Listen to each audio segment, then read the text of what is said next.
Hi hello friends, ನಮಸ್ತೆ ಎಲ್ರಿಗೂ. Welcome back to my Anukirana vlogs YouTube channel.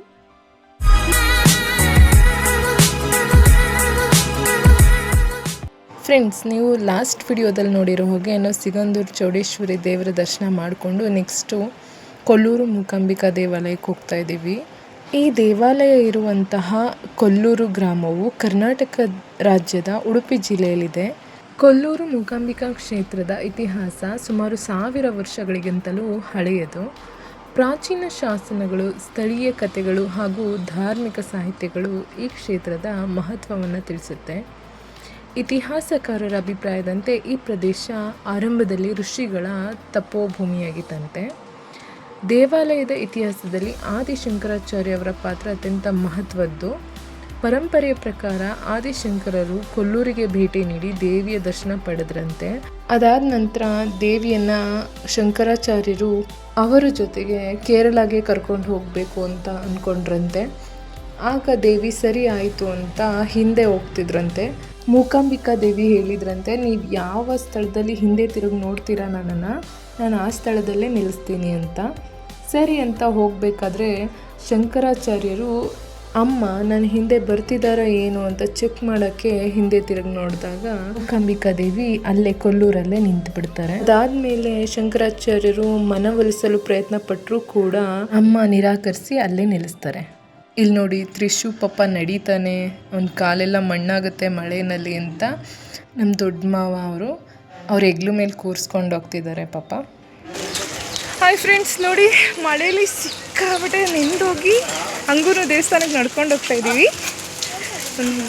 ಮಳೆ ಟೈಮಲ್ಲಿ ಬಂದಿರೋದ್ರಿಂದ ಇಲ್ಲ, ದೇವ್ರು ನೋಡೋಕೆ ಆಗ್ತಿದೆ, ಹೋಗೋಕ್ಕೆ ಬರೋಕ್ಕೆ ಸ್ವಲ್ಪ ಕಷ್ಟ ಆಗ್ತಿದೆ ಅಷ್ಟೇ, ಇನ್ನೇನು ತೊಂದರೆ ಇಲ್ಲ, ಎಲ್ಲ ಚೆನ್ನಾಗಿದೆ. ಸಿಗಂದೂರಲ್ಲಿ ದೇವ್ರ ದರ್ಶನ ಎಲ್ಲ ಚೆನ್ನಾಗಿತ್ತು. ಈಗ ಕೊಲ್ಲೂರಲ್ಲೂ ದೇವ್ರ ದರ್ಶನ ಮಾಡ್ಕೊಂಡು ಊಟ ಮಾಡ್ಕೊಂಡು ಆಮೇಲೆ ನೆಕ್ಸ್ಟ್ ಪ್ಲೇಸ್ನ ತೋರಿಸ್ತೀನಿ. ಅಲ್ಲಿವರೆಗೂ ಕೀಪ್ ವಾಚಿಂಗ್. ಕೊಲ್ಲೂರು ಮೂಕಾಂಬಿಕಾ ದೇವಿಯ ಕುರಿತ ಪ್ರಮುಖ ಪೌರಾಣಿಕ ಹಿನ್ನೆಲೆ ನಿಮಗೆಲ್ಲ ಗೊತ್ತೇ ಇರುತ್ತೆ. ದ ಗ್ರೇಟ್ ಆ್ಯಕ್ಟರ್ ವಜ್ರಮುನಿ ಮತ್ತು ಭವ್ಯ ಅವರು ನಟಿಸಿರುವಂತಹ ಕೊಲ್ಲೂರು ಶ್ರೀ ಮೂಕಾಂಬಿಕಾ ಅನ್ನುವಂತಹ ಚಲನಚಿತ್ರದಲ್ಲಿ ಮೂಕಾಂಬಿಕಾ ದೇವರ ಕಥೆನೇ ಎಷ್ಟು ಚೆನ್ನಾಗಿ ಹೇಳಿದ್ದಾರೆ, ತಿಳಿಸಿದ್ದಾರೆ ಅಂದರೆ ಅದು ಇವಾಗಲೂ ಕೂಡ ಕಣ್ಣಿಗೆ ಕಟ್ಟಂಗಿದೆ ನನಗೆ ಆ ಒಂದು ಚಲನಚಿತ್ರದ ಸನ್ನಿವೇಶಗಳು. ಮೂಕಾಸುರನು ದೇವತೆಗಳು ಮತ್ತು ಋಷಿಗಳಿಗೆ ತೊಂದರೆ ಕೊಡ್ತಾ ಇದ್ದಿದ್ದರಿಂದ ಅವನ ಅಟ್ಟಹಾಸವನ್ನು ತಡೆಯಲು ದೇವತೆಗಳು ಆದಿಶಕ್ತಿಯನ್ನು ಪ್ರಾರ್ಥಿಸ್ತಾರೆ. ದೇವಿಯು ಯುದ್ಧದಲ್ಲಿ ಮೂಕಾಸುರನನ್ನು ಸಂಹರಿಸಿ ಅವನ ಸಂಹಾರದ ನಂತರ ದೇವಿ ಮೂಕಾಂಬಿಕಾ ಎಂಬ ಹೆಸರಿನಿಂದ ಪ್ರಸಿದ್ಧರಾಗ್ತಾರೆ. ಈ ಕತೆ ಧರ್ಮದ ವಿಜಯ ಹಾಗೂ ಅಧರ್ಮದ ಸೋಲಿನ ಸಂಕೇತ ಅಂತ ಹೇಳ್ಬೋದು. ಮೂಕಾಂಬಿಕಾ ದೇವಿಯು ತ್ರಿದೇವಿಯ ಸಂಯುಕ್ತ ಸ್ವರೂಪ ಅಂತ ಹೇಳ್ತಾರೆ. ಅಂದರೆ ಮಹಾಕಾಳಿ, ಮಹಾಲಕ್ಷ್ಮಿ ಮತ್ತು ಮಹಾಸರಸ್ವತಿಯ ಶಕ್ತಿಗಳ ಸಂಯೋಜನೆಯಾಗಿದ್ದಾಳೆ ಅನ್ನುವಂತಹ ನಂಬಿಕೆ ಅಪಾರವಾಗಿದೆ.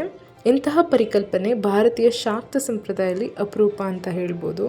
ಮತ್ತು ಮೂಕಾಂಬಿಕಾ ದೇವಿಯನ್ನು ಜ್ಞಾನ ಮತ್ತು ವಿದ್ಯೆಯ ಅಧಿದೇವತೆ ಅಂತಲೂ ಪರಿಗಣಿಸ್ತಾರೆ. ಆದ್ದರಿಂದ ಮಕ್ಕಳ ಶಿಕ್ಷಣ ಆರಂಭಿಸುವ ಮೊದಲು ದೇವಿಯ ಸನ್ನಿಧಿಯಲ್ಲಿ ಅಕ್ಷರಾಭ್ಯಾಸ ಮಾಡಿಸುವ ಸಂಪ್ರದಾಯ ಕೂಡ ಬಹಳ ಪ್ರಸಿದ್ಧವಾಗಿದೆ. ಹೀಗೆ ದೇವ್ರನ್ನ ನೆನಪು ಮಾಡಿಕೊಂಡು ದರ್ಶನ ಮಾಡಿದ್ವಿ, ತುಂಬಾ ಖುಷಿ ಆಯಿತು. ಅದಾದಮೇಲೆ ಅಲ್ಲೇ ನನ್ನ ಮಗ ಮತ್ತು ನಾನು ವಿಡಿಯೋ ಮಾಡ್ಕೊಂಡ್ವಿ. ಮಳೆಯಲ್ಲಿ ಎಲ್ಲರಿಗೂ ಸ್ವಲ್ಪ ಹನಿ ಬಿದ್ದಿದ್ದರಿಂದ ಬೇಜಾರಾಗ್ತಿತ್ತು. ಬಟ್ ನನಗೆ ಮಾತ್ರ ನಿಜ ಹೇಳ್ಬೇಕಂದ್ರೆ ಖುಷಿನೇ ಆಗ್ತಿತ್ತು. ನನಗೆ ಮಳೇಲಿ ಓಡಾಡೋದು ಅಂದರೆ, ದೇವಸ್ಥಾನಗಳು ಹೋಗೋದಂದರೆ ಅದೆಲ್ಲ ಇಷ್ಟ.